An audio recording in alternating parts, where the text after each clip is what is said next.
Footballer of the Year chat between Conor Meyler, Lee Keegan, and Keiran McGeary. You've got three unbelievable footballers there. I'd be looking at Conor Meyler to win the Footballer of the Year, I have to say, even though Lee Keegan, he was brilliant and so defiant in that All-Ireland final. He was obviously brilliant against Dublin too. But for me, I just think Conor Meyler just did such unbelievable jobs on the biggest days.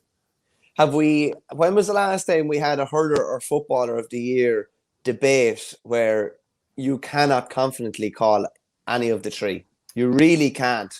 Like, would it? I think remember. I think it was Edmund McGreal tweeted last week that he said he thinks that Lee Keegan will win the Footballer of the Year. The more he thinks about it, and I kind of thinking, geez, the more I think about it, even though they were comprehensively nearly beaten in the final, just his defiance will definitely resonate with an awful lot of people, and he's so revered and loved by other footballers even around the country. I think he's an outstanding show. Conor Meyler kind of did the Lee Keegan job for Tyrone, didn't he? By picking up one of the opposition's most kind of deadliest players and putting them on the back foot. And then obviously Keiran McGeary was brilliant, particularly in the semi-final. But I don't know what way you do the split. Like, I don't know who I'd actually probably some of it. I tell you what, interestingly enough, will come into the mix. Is some of Conor Meyler's interviews that he's done, I think, after the All-Ireland final will actually come into the mix and will play in his favour. His remarkable honesty about some mental health issues and self-doubt and overthinking things and all that. He really lifted the lid on himself, and I do think that will play to his favour. And I'm sure that was not on his agenda, but I think it probably will, maybe, and might just swing it. But I'd be very hard pressed to confidently call either of the three, to be honest. We'll put it this way. In the All-Ireland semi-final, he shut down Paddy Clifford for the vast majority of the game and put him going in the other direction a fair bit.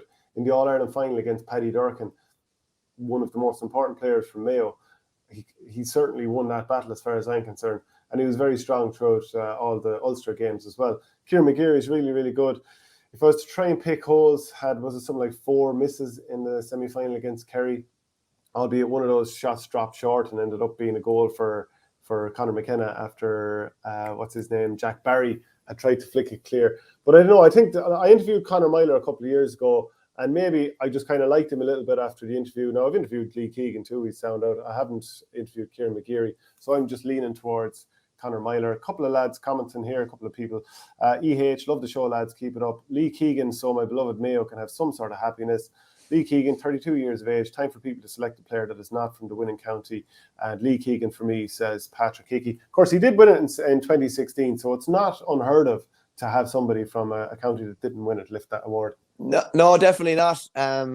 It is the exception rather than the rule. That was the same year Austin Gleeson won it when Waterford were beaten in a semi-final.